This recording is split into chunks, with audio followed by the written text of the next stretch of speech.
How can a loving God send anyone to hell? This question echoes in the hearts of many, especially those who doubt or deny God's existence. It seems like a cruel contradiction, a jarring dissonance in the symphony of divine attributes. We envision a God overflowing with love, yet simultaneously casting souls into eternal torment. The human mind struggles to reconcile these seemingly opposing concepts. We yearn for a universe governed by fairness and compassion, where love conquers all, even our flaws and transgressions. But the reality of God's justice, the very foundation of His holiness, adds another layer to this profound mystery.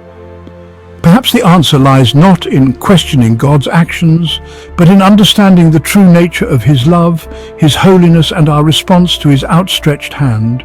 For God's love, in its purest form, doesn't negate His justice.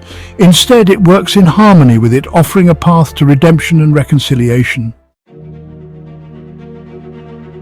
Imagine a world bathed in the warmth and radiance of the sun. Every corner illuminated, every shadow banished. This radiant star, the source of life and energy, beckons all creation to thrive in its embrace. Now, picture deliberately turning away from this life-giving source, choosing the cold, barren emptiness of shadows over the sun's abundant gifts.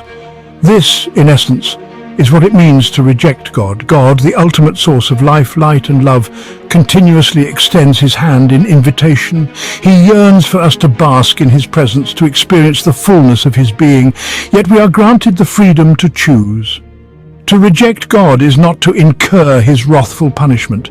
It is to choose a path devoid of His presence, a life lived in the chilling embrace of spiritual darkness. This self-imposed exile from the source of all light and life is the essence of hell. God's love is not a passive emotion, it's an active, consuming fire.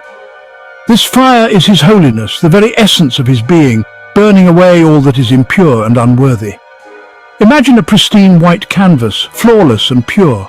Any imperfection, any mark or blemish would stand out starkly against its immaculate surface. In the same way, God, in His absolute holiness, cannot tolerate the stain of sin, not out of cruelty, but out of the very nature of who He is. We, created in His image, are called to reflect this holiness, yet we fall short, our human nature marred by selfishness, pride and disobedience. These imperfections, these sins, create a chasm between our flawed selves and the perfection of God. This separation, this inability to stand in the presence of His holiness, is the root of our spiritual anguish. Imagine standing before the sun in its full glory. Could any shadow remain in that overwhelming blaze? Could any darkness withstand the sheer intensity of its light? The answer simply is no.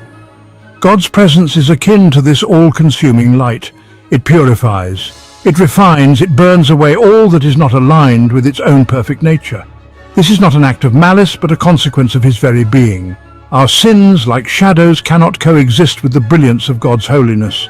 To experience His presence in our flawed state would be unbearable, like staring directly at the sun.